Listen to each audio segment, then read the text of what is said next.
mexicana de Internet. Muchos de ustedes lo conocen, muchos lo recuerdan, porque es como que nos peleábamos cuando estaba a cargo de la DGES. Que debió haber venido en ese momento para conocer el campus. Pero, en fin, ayer en una reunión en el Senado lo presentaron algo así como el campeón de la libertad en Internet en México. ¿Qué? Fue antes de que llegaras, también llegaste tarde. Pero bueno, es un gusto presentárselos y nos va a platicar sobre cómo se gobierna el Internet. Sí es. Muy buenas tardes, gracias. Gracias, Luis, muchísimas gracias por la invitación. Me encuentro con amigos, no voy a decir de dónde, porque se sabría de cuándo. Con muchos de ustedes, además, hemos tenido relaciones de muy diversos tipos, la mayor parte, todas las que yo recuerdo, amistosas. Como bien dice Luis, es un campus que me tocó tratar de apoyar y tratar de servir, como en la época en la que fui director general de servicios de cómputo académico, y al que quiero mucho por lo que representa, la expansión que representa de la universidad, de los espacios para la universidad y del impacto que tiene en el Estado. Y creo que tenemos que apoyarlo siempre, donde estemos en la universidad, ahora como profesor en la Facultad de Comunicación. Hace algunas semanas tuvimos Luis y yo la oportunidad de platicar de diversos temas, y uno de los que recurrentemente nos encontramos en nuestras pláticas es Internet, pero Internet pensado como objeto de estudio en parte como objeto de construcción y no nada más como usuarios. Yo uso mucho la palabra internetífices para hablar de quienes hacen Internet. Y digo que todos somos internetífices, todos hacemos Internet. Hay quienes hacen más por los ladrillitos de más abajo, quienes hacen más por el contenido, pero en la época actual todos hacemos Internet, todos le damos forma, aunque no sea más que desde el punto de vista, aún quien crea que solamente lo hace desde el punto de vista de la demanda. Un medio extraordinariamente plástico, un medio que ha resultado increíblemente robusto. Su diseño original, experimental, se convirtió en la Internet en operación, y es importante entender también cuáles son las características básicas de su arquitectura, de su filosofía. Algunas de ellas en realidad son conocidas, y algunas de las láminas que voy a presentar en un momentito podrían ser sacadas de... Ustedes podrían pensar que deberían estar en un libro de texto de prepa, y ojalá lo estuvieran, pero vamos a tratar de entenderlas a un nivel diferente en ese sentido, en su impacto y sus implicaciones, ¿no? Entonces, paso aquí. Internet, hay que rascarle un poco la historia para entender también su valor. No los... yo se ve bien, ¿no? Tengo un apuntador que de repente no quería aplicar. Está acá de brazo. Creo que hay un poco de todo, así que todos los niveles de tecnología. No, pero el tamaño me da. A lo mejor opinión de ustedes, yo siempre prefiero tratar de tener la atención en un solo lugar. Me parece para discos eso de que el ponente esté por acá y las láminas estén por allá. Y las láminas además son fundamentalmente como ayudas de memoria. De hecho, me voy a brincar algunos tramos. Y al final ya no alcancé a subir las slides, estará en un sitio público. En su origen, de las comunicaciones hace 50 años, se desarrollaban exclusivamente y se habían llevado a cabo así por lo menos 100 años para entonces de la invención del telégrafo, a través de circuitos dedicados a las comunicaciones y de lo que se conoce como conmutación orientada a circuitos. Muchos, no sé, la verdad no, nadie aquí es anterior a mí en el año de nacimiento, pero algunos a lo mejor les platicaron que las llamadas se establecían formando un circuito eléctrico de punta a punta desde el teléfono de la persona que llamaba hasta la persona que recibía la llamada. Incluso algunos de nosotros nos tocó visitar en la primaria, como estos procesos espectaculares de primaria, las instalaciones de teléfonos de México, y conocer los sistemas de conmutación. Eran sistemas electromecánicos que con un juego de varios discos iban respondiendo al marcador del disco del teléfono. Y ese disco hacía, como veía, cuando se daba vuelta, parece mítico esto, se le daba vuelta a un disco, y cuando este disco regresaba iba golpeando unos pernitos, y esos pernitos iban transmitiendo un número determinado de pulsos que eran reflejados, no eran contados y luego se acababan sobre ellos, sino que directamente se reflejaban como pulsos electromecánicos para hacer mover tantas ruedas como dígitos tenían los números. y eso establecía el número con el cual se tenía que hacer la conexión. Era absolutamente un sistema eléctrico para establecer un circuito de punta a punta, un circuito que literalmente eran dos alambritos, nada más a través de una central de conmutación. Esta conmutación automática era resultado indirecto de un movimiento laboral. Su origen es una huelga en la compañía Bell al principio del siglo XX, en la cual la conmutación antes se hacía por operadoras, se hacía manualmente. Se pusieron en huelga las operadoras y entonces los ingenieros sacaron y perfeccionaron y pusieron en producción los diseños para la conmutación automática. Pero finalmente el principio originalmente siempre ha sido mantener reservado un circuito. A partir de la Segunda Guerra Mundial, cuando Shannon descubre e inventa la teoría de la información, se empieza a poder reconocer cuantitativamente que esa es una manera muy ineficiente de hacer redes, de hacer telecomunicaciones, porque el circuito se usa muy abajo de su capacidad. Y cuando se puede cuantificar, digamos, la cantidad de información de una llamada, pues se ve que el cable podría llevar muchísima más información y sin embargo se mantiene el circuito atorado. En segundo lugar, las redes conmutadas por circuitos tienen una cosa muy fea que se llaman puntos únicos de falla, sumamente sensibles. Estos puntos únicos de falla son puntos, es una abreviatura, single point of failure, quiere decir que una falla en un punto puede tirar a todo el sistema. Es decir, es un punto único en el cual el sistema falla completo, no un punto único en el que puede fallar, falla completo. Y estas son las centrales. En la paranoia que muchos de ustedes habrán leído en los cuentos de niños que les leían sus papás, de los años 50 y 60, de la guerra nuclear, toda la teoría de destrucción mutua asegurada, etc. Los Estados Unidos se consideraba como una amenaza real, o por lo menos una amenaza imaginaria, pero para la cual había que planear la vida real. La posibilidad de recibir un ataque destructivo con bombas atómicas o algo de ese calibre, afectando la infraestructura del país. Para los años 60, las computadoras ya no solo había computadoras, no solo eran muy grandes, no solo ya llevaban sistemas muy poderosos desde las nóminas de las grandes corporaciones, los sistemas de cálculo del Departamento de Energía para bombas atómicas, aeronáutica, etcétera, sistemas de importancia para la defensa, sino además, repito, nóminas y cosas por el estilo de la vida civil que se conectaban entre todo el país con redes que tenían protocolos o métodos propietarios, métodos de cada marca, pero que se podían subir más o menos a las redes públicas a través de algo como un módem, técnicamente un módem. Y estas redes tenían muy pocas centrales, sobre todo para cruzar el país, para cruzar Estados Unidos. Había muy pocas centrales en las cuales se pudieran establecer estas conexiones. Entonces, en la teoría de la destrucción mutua asegurada y este tipo de cosas, a los gringos les preocupaba más una bomba, para ciertos fines veían que podía hacer más daño y al mismo tiempo ser aceptable para el mundo, una bomba atómica rusa en Kansas, ¿no? En San Luis, Missouri, en lugares de ese tipo, en medio del país, con poca población, pocos muertos, pero que podría dejar incomunicado al país. Y aparecía entonces un estímulo, digamos, del gobierno, de la Agencia de Investigación de la Defensa, la ARPA, de que se crearan tecnologías para redes y diseños para redes menos susceptibles a este tipo de fallas, más robustas. Y el descubrimiento, la invención de Paul Baran fue precisamente la conmutación por paquetes. Hay que reconocer un factor facilitador para entonces se tiene la teoría de la información, hay mucha teoría de redes, experiencia tecnológica y hay computadoras poderosas que nos permiten pensar que ya podemos nosotros hacer lo que sea con la señal para transmitirla. Podemos procesarla fácilmente, es decir, podemos tomar lo que queramos, convertirlo en una señal procesada por computadora antes de meterlo en la red. Y vamos a tener computadoras poderosas del otro lado para extraer la información de la red. Estamos hablando todavía de mainframes en los años 60, pero vamos, ya hay representaciones de imágenes, mapas, etcétera, no solo números y no solo texto que se pueden introducir en este tipo de comunicación. Y entonces, Baran es el primero que postula un paper teórico bastante robusto, bastante adelantado hacia la tecnología, y algunos otros como Licklider empiezan a construir la tecnología para hacer esas redes.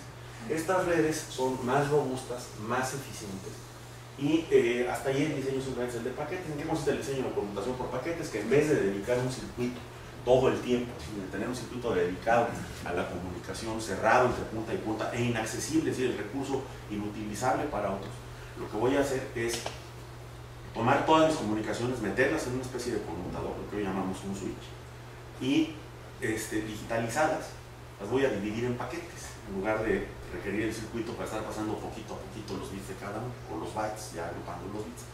Estos paquetes lo que van a hacer es que van a llevar lo que llamamos la carga útil, la información, pero dividida en muchos paquetes, en lugar de tratar de mandar todo el mensaje completo, un mapa completo, una foto, o los resultados de un cálculo numérico en astrofísica. Todo eso se va a dividir en paquetes y cada paquete, la carga útil va a ir empaquetada, envuelta con un encabezado. El encabezado va a decir destinatario, origen, número del mensaje y número del paquete dentro del mensaje. Y en lugar de los conmutadores voy a meter roteadores, voy a meter un equipo, es un equipo de cómputo, es otra vez basado ya en el poder, digamos, del hardware y el software de la época, estamos hablando de años finales de los 60, para decidir las distintas posibles rutas por las cuales los paquetes pueden viajar. Es decir, ya no tengo yo que escoger una ruta, cerrar el circuito y usarla todo el tiempo que transmito mi comunicación, sino que distintos paquetes de la comunicación se pueden ir por distintas rutas y al final ser reensamblados en la terminal. Y esta es la enorme diferencia, digamos, de la computación por paquetes con la computación por circuitos. Que todo el paquete, la información que me interesa, la divido en todos estos paquetes, cada uno encuentra la ruta que sea. Y yo puedo empezar a trabajar ahora con el enrutamiento. El enrutamiento hace cosas como, por ejemplo, tener una cubeta, figurativamente, en el enrutador, en la cual se van metiendo todos los paquetes que llegan y yo los voy sacando, encontrándoles caminos. Ya no tengo que saber toda la ruta hasta el final, sino que solamente tengo que saber cuál es el enrutador que sigue, cuál es uno de los enrutadores que me acercan al destino.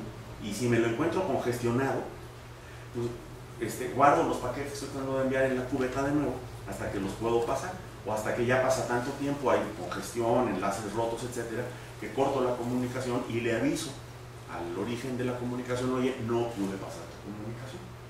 Si quiero, si no quiero, aquí empieza eso de las genialidades, digamos, de la dimensión de Internet, propiamente dicho.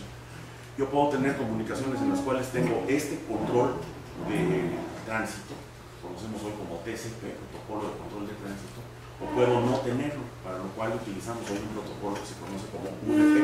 Todos ustedes que programan, hacen páginas web, saben que necesitan TCP para el correo electrónico, que debe llegar íntegro, para mandar una foto que viene, por ejemplo, de un experimento en astrofísica, o de una operación astrofísica, o de un microscopio electrónico. Pero que en cambio el video, las películas, los pueden mandar con UDP y no importa que se pierda 30 o 60% de los paquetes. El sistema de cómputo, el software que está del lado receptor, va primero a reconstruir la imagen con píxeles grandes, o es decir, va a extrapolar con menos información para llenar las imágenes. Voy a estar utilizando compresión con pérdidas, o puedo utilizar compresión sin pérdidas. El chiste de todo eso es que ya, además, es decir, la otra cosa muy importante es que ya no va a estar en la red la decisión de si llevo video, mensajes de texto cortos, mensajes de texto largos, libros completos, fotos. La red no va a decidir eso, la red solamente va a pasar paquetes. No se va a enterar qué llevan adentro. Y el establishment, las grandes compañías telefónicas, las grandes telecomunicaciones y los grandes fabricantes de equipo de telecomunicaciones, ¿no? Siemens, Fujitsu, compañías francesas que acabaron fusionadas en lo que hoy es Alcatel, la Bell en esa época, después Lucent, después Avaya, ¿no? Hewlett Packard, IBM, que eran los grandes fabricantes de equipo de proceso de datos. Era toda una industria de grandes, ¿no? Grandes redes, a veces redes nacionales con un solo dueño, que además era el gobierno. O imagínense, aquí todavía lo vivimos, la influencia que tenía esta compañía sobre el gobierno, sobre el voto del gobierno en la Unión Nacional de Comunicaciones.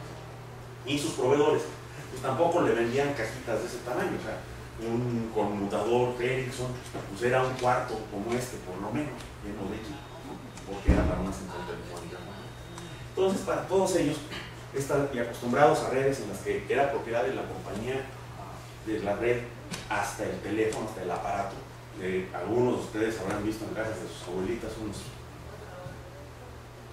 cosas negras así de baquelita, de 2 kilos, que eran propiedad de la compañía telefónica. Y si uno quería, se le atoraba el disco, había que llamar a la compañía telefónica.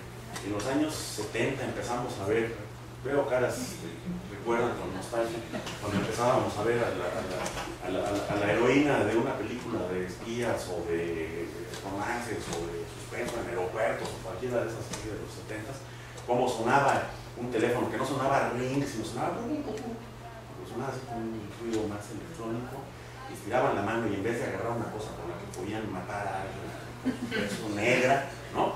Con forma de cuerno, levantaban un teléfono rojo estilizado, aerodinámico, amarillo, ¿no? Aquí en México la gente se preguntaba, bueno, ¿qué pasa? ¿Cómo se hace eso? Y había quien pensaba, bueno, si ya conseguí los Estados Unidos lo puedo traer, pero no lo podías conectar, porque los teléfonos, los mismos equipos terminales eran propiedad de la compañía. Entonces, a la hora que se encuentran con un sistema que dice, si quiere, déjenme darles un ejemplo más de lo que va a subrayar más la diferencia. Sí, como se soñaba también en los años 70, algunos de ustedes todavía deben de ver como extrañas, anticuadas caricaturas, había unos monitos en la tele que se llamaban los supersónicos, y una de las cosas que, así en el futuro el mundo va a cambiar, eran las llamadas, las videollamadas. Bueno, para establecer una videollamada en el modelo de las redes en propiedad, era necesario modificar toda la red, es decir, no solo era necesario introducir videoteléfonos, sino que había que introducir los conmutadores que fueran capaces de conmutar video, diseñados para conmutar video. Dije, no, pues imposible, no, o sea, ustedes ingenieros físicos, científicos de la computación, matemáticos, ¿no? Pues ya jugando con su cosita esa de sus redes, ¿no? Nosotros hacemos redes serias, redes grandes, redes para toda la población. No los aceptaron para la estandarización. Voy a regresar la lámina un momento. Que por otra razón, y es que los sistemas de telecomunicaciones, de redes en propiedad se basaban en un mínimo de estandarización que llevaban muchos años de establecer, porque cada equipo que se fabricara pues, iba a ser de $5 millones. Entonces, fabricar toda una generación de conmutadores Ericsson y venderlos en el mundo requería pensar muy bien cuál era la tecnología. Se buscaba obviamente que los estándares de tecnología se adaptaran a la compañía que se veía con poder dominante. Y en cambio, en estas redes, el punto clave, digamos, para pasar de estas redes a Internet, es que se establece un sistema que permite interconectar redes independientemente de cómo procesen y transmitan la información internamente cada una de ellas. Lo que en esa época era tener una red de IBM, una red de Bull, una red de Univac, después Burroughs, ¿no? Se convertía en que tú ten tu red como quieras. Cuando te vayas a comunicar con otras redes, convierte tu información o traduce o representa tu información en un sistema muy económico, muy limitado, de protocolos únicos, que son interoperables, que permiten que todas las redes operen con todas las otras redes, independientemente de su tecnología. Puesto en términos actuales sería como que sus redes de Apple, sus redes de Linux, sus redes, bueno, de hecho las redes de Linux surgen ya con el estándar, es decir, las redes de Linux se hacen ya con la conectividad pensada en IP, ¿ok? Llamamos IP al Internet Working Protocol. Para entender mejor Internet también es importante, eso nos va a permitir en unos minutos incluso entender la política a la de Gordon. Es útil entender a las redes en modelos de capas. Es una abstracción de cómo operan las redes, pero que después se vuelve concreta en cuanto a qué hardware o qué software se tiene que introducir. Modelos de capas, como ustedes saben, son una forma muy específica de hacer modularidad. Modularidad quiere decir hacer componentes de los cuales solo importa el comportamiento externo, ¿no? Solo el fabricante le interesa cómo funcionan por dentro, ¿no? Las bujías de los coches mientras operen con 12.000 o con 18.000 volts, a nadie le importa si su aislante es cerámica, asbesto o rocas de Marte, ¿no? A nadie le importa si los platinos son de platino o cualquier otro conductor, ¿no? Lo que nos importa es que produzcan una chispa de determinado voltaje a partir de un input de determinado voltaje y con un tiempo de respuesta determinado y con un aislamiento exterior determinado. Pero la modularidad en capas hace que cada componente, o sea, que un montón de componentes estén, decimos, en una capa, en el sentido de que todo lo que los soporta, o todo aquello al lo que sirve, está en otra, ¿no? Empezamos desde lo que llamamos una capa física, ¿no? Que es un medio que permite establecer conectividad de punta a punta, o una sucesión de medios. Principalmente pensamos siempre en uno, por ejemplo, en fibra óptica, en alambre de cobre, y este alambre de cobre pues, puede ser un par trenzado, puede ser coaxial, puede ser de muchas formas, radios de distintos tipos, de distintas frecuencias, satelitales para verlos a la Tierra, largo alcance, corto alcance, todas las frecuencias en las cuales sea posible hacer transmisiones, etc. Hay que pensar en una codificación, ¿no? Como se pone, vaya, si los cambios de voltaje o los valores de voltaje son los unos y los ceros de los bits, cómo se interpretan. Luego la paquetización, que es muy importante, el agrupamiento en paquetes. Y de ahí hasta la representación de la forma, de la información en una forma que es inteligible y los mecanismos de integración. Un modelo muy común, la arquitectura de Internet no es esta arquitectura teórica que les está medio citando implícitamente en el párrafo anterior, que es una arquitectura de 7 capas de la ISO, diseñada en los años 60 y primeros 70, sino que se reduce a 4 capas, la que llamamos interfaces de red, que se conecta de punto a punto, de punto en punto, la computadora con el módem, con un módem o con un ruteador dentro del edificio, con un switch dentro del edificio, etc. Aquí estas conexiones tenemos por la capa física, que es lo negrito, ¿no? Y la capa de Internet, que es la que se encarga del enrutamiento, de llevar los paquetes y de interpretar los paquetes y buscarles camino hacia la terminal. Aquí estamos viendo el equipo terminal A, el de Guillermo, aquí el mío, y aquí en medio hay cualquier número de enlaces de este tipo, que son toda la red, y además puede haber muchas rutas para esto. En la capa de transporte y en la capa de aplicación, que ya es lo que nosotros vemos, ya no hay una conexión en saltos. Está diseñada de tal manera que haga abstracción de todo lo de abajo y nada más vea de punta a punta. Es decir, por ejemplo, si Guillermo tiene en operación una página web, para conectarme con él tengo que pasar por todos estos saltos. Pero en mi software, ya en la capa de aplicación, yo nada más abro el browser, le doy un nombre, el sistema de nombres de dominio lo interpreta, es una aplicación más, lo convierte lo traduce a una dirección IP, con esa dirección IP hace el enrutamiento aquí. Yo no me entero aquí arriba de por dónde, no me tengo que enterar por dónde se fueron mis paquetes, y al final veo la página web y con el mismo proceso la información de la página web llega de regreso. Esta abstracción es muy poderosa y nos permite concentrar la atención, la ingeniería, el desarrollo de tecnología, etcétera, de distintos especialistas en cada una de las capas. En estas capas bajas de la red, lo más importante, ya lo mencioné, es los paquetes IP, la posibilidad de manejar TCP/IP o no, es decir, de manejar, solamente estar enviando paquetes con el formato que deben tener de acuerdo con el protocolo IP, o mandarlos con control de tráfico. El control de tráfico tiene dos broncas. Primero, pues es más información y por lo tanto se pone una parte de la anchura de banda, que no pase del 10% es significativo.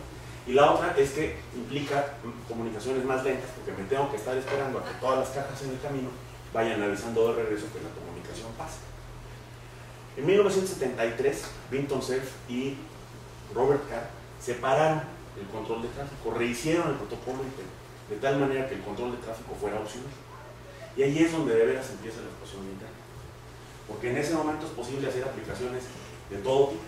Es decir, cuando tenemos control de tráfico estamos pensando en voz, video, cosas en las que del otro lado alguien, correo, del otro lado alguien se va a enterar. En el momento que damos la opción de no controlar el tráfico, el campo de aplicaciones posibles se abre al infinito. Y se deja muy claro en ese momento, además, el establecimiento de unos principios, como el principio de punta a punta, es decir, la red no debe tomar decisiones, sino que debe simplemente mandar los paquetes, no se debe, lo que yo haga entre dos puntas, digamos, si yo estoy viendo el servidor de Guillermo desde un lugar o desde cualquier otro lugar en la red, desde aquí, desde la Ciudad de México, desde Europa, debo ver lo mismo. Los pasos de la red no deben afectar lo que se ve en la capa de aplicación. Entonces estos principios llevan a una estandarización que además se intenta llevar a la Unión Internacional de Telecomunicaciones para formar un grupo de trabajo especial para esta tecnología, es rechazada, y entonces los ingenieros y demás forman la Internet Engineering Task Force, que es una agrupación informal. Hasta la fecha, en 35 años de existencia, no ha sido incorporada, no ha sido establecida, no tiene una razón social ni una personalidad, sino que se gobierna de otras maneras. Se gobierna. ¿El ISO no aceptó? La UIT. La UIT le había pedido a ISO el modelo que conocemos como modelo OSI, el que les mencioné de 7 capas. un modelo teórico, pero que ningún equipo de cómputo disponible en los 70s alcanzaba a tener el poder suficiente para procesarla realmente. O sea, sí se podían hacer maquetas, pero no era posible construir una red con esas tecnologías. Entonces, cutting corners, como dicen los libros, ¿no? O sea, quitándole excesos, digamos, de certeza, seguridad y demás, y dejando nomás la operación de interoperabilidad basada en paquetes, se pudo establecer la tecnología en 4 capas que les presenté, que es la de Internet. Y esa es con la que se empezó a construir redes, ¿no? Todos estos organismos veían eso pasar y decían, pues sí, qué padre, pero vengan cuando tengan algo, ¿no? Que podamos poner en nuestras redes. La IETF estandariza a través de discusiones por grupos de trabajo, por tecnología, si alguien está ocupado de cierto método de transmisión de video, de cierta optimización del enrutamiento, se forman grupos de trabajo. No se puede tomar una decisión si no se ha discutido por correo electrónico para asegurarse de que nadie se haya quedado sin ir al Congreso por falta de lana. Cosa que ustedes han oído en la academia, ¿no? No se vota, se determinan consensos. En las sesiones presenciales el consenso se determina con el líder de la sesión, que viene de un proceso meritocrático, fundamentalmente. Pregunta, a ver, ¿quiénes están de acuerdo en que la longitud de paquete de IPv6 sea de 1024 bits y quiénes están de acuerdo en que sea flexible hasta 2048? Entonces, a ver, los que estén de acuerdo con 1024. Y entonces, oye, mucha gente está más o menos de acuerdo, soy así generalizado, todo el mundo da un quedito, la suma es correcta. De este lado, a ver, ahora los que dicen que tienen que poder pasar de 1024, hay 3 personas que literalmente pujan, así Bueno, se oye claramente que hay un disenso fuerte, aunque sea de poca gente. Y entonces la discusión sigue, hasta que se encuentra un punto en el que ya los argumentos para decir no lo hagan así, pues simplemente son a mí no me gusta o mi equipo. A mí me va a costar mucho trabajo adaptar mi software a esa especificación. ¿Okay? No quiere decir que no haya guerras de estándares, que no haya compañías que de repente le paguen a un montón de ingenieros para que asistan, pero no se vota por compañía, se vota por persona, y las discusiones son de una meritocracia feroz. Por eso es esto que se vuelve un mantra social de la IETF, no nada más tecnológico, que dice no reconocemos dioses ni reyes, ni votos, solamente un consenso y running code, cosas que estén funcionando. No se vota un estándar del que no haya por lo menos 2 implementaciones, aunque sean maquetas. Entonces hay un pragmatismo también que es muy feroz. Y hay otro tema muy interesante que es la protección de la propiedad intelectual. Los estándares de la UIT, IEEE, ISO, etcétera, quien quiera que haya tratado de utilizar uno de ellos habrá visto que lo primero que hay que hacer es pagar un montón de lana, o ser un miembro que pagó un montón de lana. Digamos, en la UIT tienes acceso a los estándares comprándolos, o siendo un miembro que pagó 65,000 francos suizos, que son casi al 1 por 1 con los dólares al año. Y puedes pagar varias membresías con la misma compañía para poder estar con más grupos de trabajo. Acá lo que se trata es que los estándares nunca sean apropiados. Que nunca nadie pueda decir, ¿sabes qué? Yo soy John Wiley o Jim Musa o editorial La Prensa, SLC o SCL, y hice una compilación de estándares y ahora ya están bajo copyright y nadie los puede reproducir. Nada de eso puede pasar. Los estándares, de hecho, se publican en ASCII. Todavía los diagramas se hacen así con ASCII Art, con slashes y asteriscos y guiones. No se usa software gráfico para publicar los estándares oficiales de la IETF, para que ni siquiera pueda pasar que se vuelva obsoleto Word, o que no levante OpenOffice, y que entonces por falta de acceso a un formato no se pueda interpretar el exterior.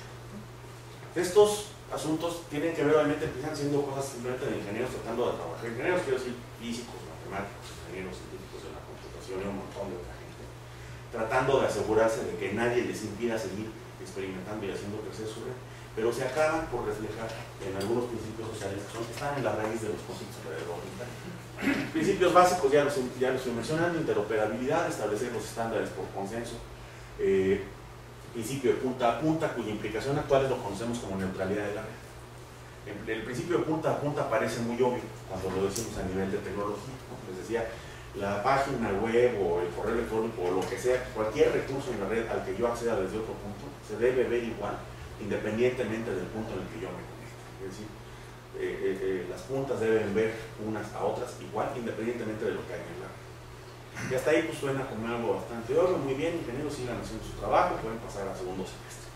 Pero, en la realidad construida de Internet actual, una violación a este principio se podría dar. Si, por ejemplo, una compañía fuera simultáneamente proveedor de servicios de redes, proveedor de servicios de acceso a Internet y proveedor de video, proveedor de anuncios asociados a la transmisión de video. En ese momento se podría sentir tentado a bajarle la velocidad a los enlaces o a las transmisiones que vengan de YouTube para que no compitan con su video, o incluso a streams, a corrientes de video en tiempo real que vengan de una compañía televisora competidora, manipulando los parámetros de la red. Incluso hay una necesidad de hacer este tipo de ingeniería a veces. O sea, si le preguntan al administrador de la red, normalmente no le preguntan, normalmente la frase con la cual se dirigen a él cuando algunos de estos problemas se presentan incluye la palabra madre, y las palabras no se publican, se publican en la jornada. A veces hay que hacer ingeniería de la red. O sea, a veces nos encontramos, por ejemplo, en institutos pequeños, oficinas pequeñas en las cuales todo el personal administrativo y secretarial usa YouTube en vez del radio, ¿no? Agarran unos playlists de esos de 3 horas, de puro reggaetón o bandas, lo que quieran, ¿no? 3 horas de YouTube seguidas para usarlos como radio, sí le pegan a la red. Y entonces alguien tiene que hacer la ingeniería de la red, que decir, ¿sabes qué? Este segmento de la red no deja pasar YouTube, más que a los usuarios que me lo soliciten y me autorice el director. Esa ingeniería se tiene que hacer. Pero como existen los mecanismos, alguien podría usar esa tecnología para privilegiar un interés comercial, y ya entrados en gastos, pues también un interés político. Y que dude, pues hoy Irán acaba de anunciar que todos los sitios de gobierno quedan desconectados en Internet. Van a quedar conectados exclusivamente a redes